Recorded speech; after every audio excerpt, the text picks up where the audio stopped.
Everyone started suspecting the others of betrayal, but they still stayed together and kept up the mission.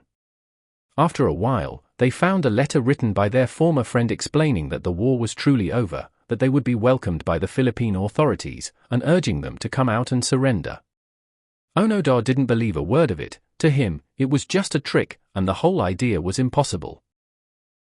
Time passed, and about 10 years had gone by since they were first dropped on the island. They were still raiding local farms for meat.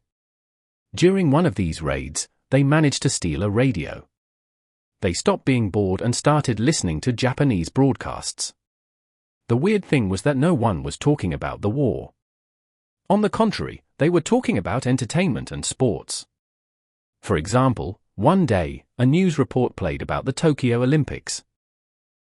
They heard the results of Japan playing against America and other countries. Everything sounded fine, but even then, Onoda stayed stubborn, insisting the war was still on. He would find any excuse to twist the facts to fit the idea in his head. In 1954, while they were out looking for food, they ran into a group of Philippine soldiers. Without thinking, Onoda and his two friends opened fire. The soldiers fired back, and the clash ended with Shimoda being killed. Onoda and his last friend, Kozuka, had to retreat and leave their dead friend behind. This time, they went deeper into the forest than ever before. All those years, they felt the danger, so they decided to move away, and no one saw them for a very long time. The Japanese government officially declared them dead in 1959, 15 years after they were dropped.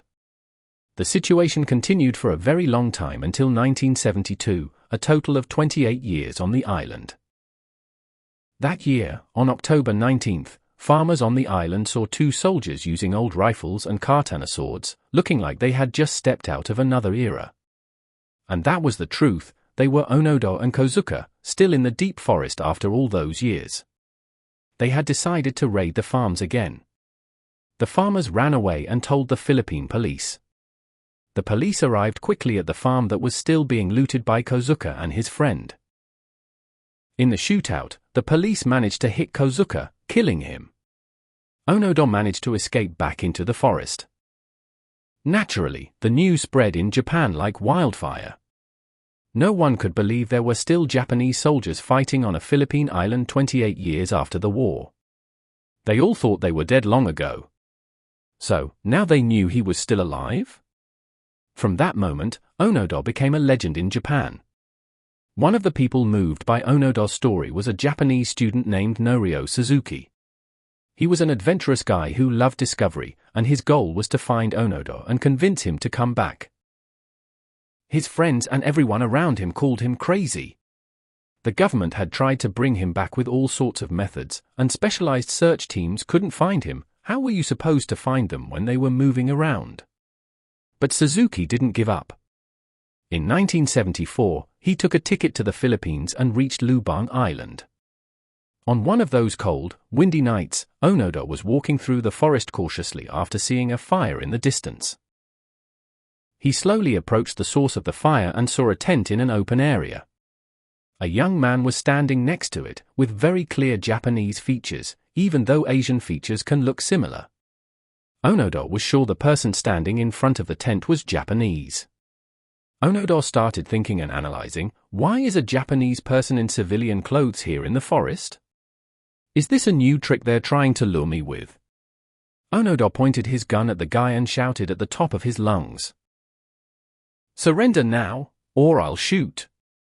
The person standing by the tent clearly understood Japanese.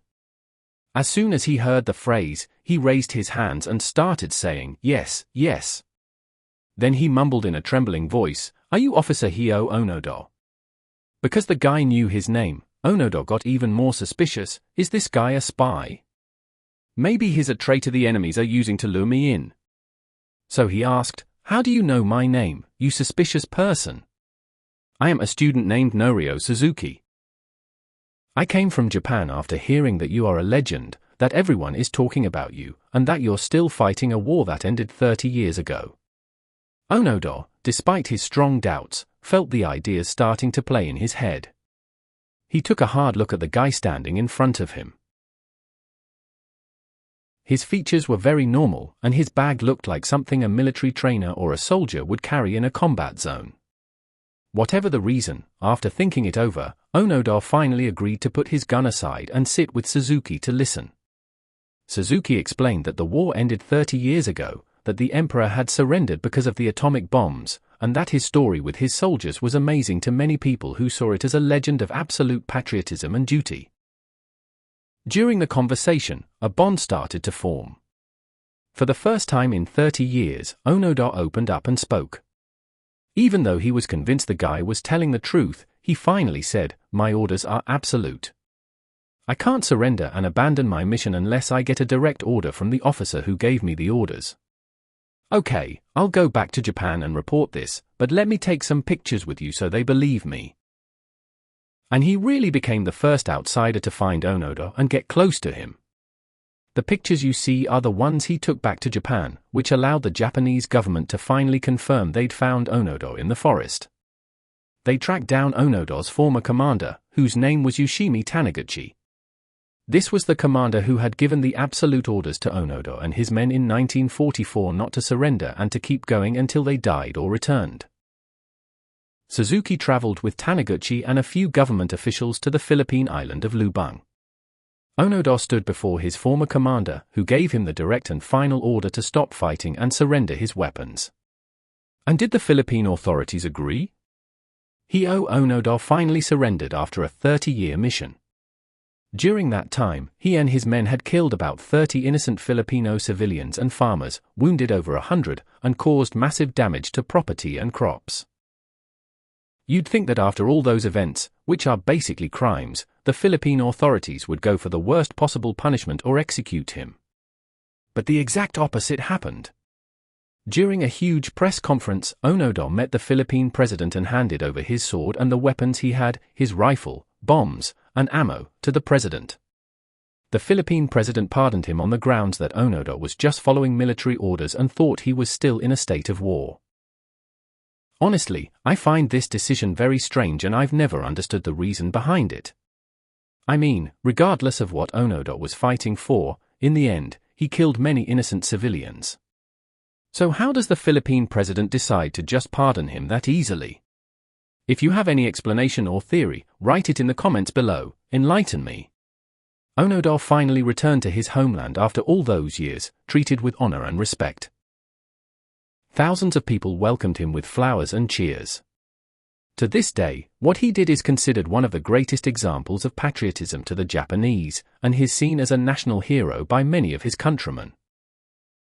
The Japanese military decided to give him a financial settlement for the long years he spent thinking he was still on a mission, but Onoda refused the money and asked them to donate it to the schools on Lubang Island in the Philippines.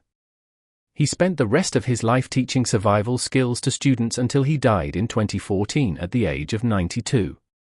And that's the end of our story. I hope you enjoyed it. Thanks for watching, and I'll see you in the next one. Bye.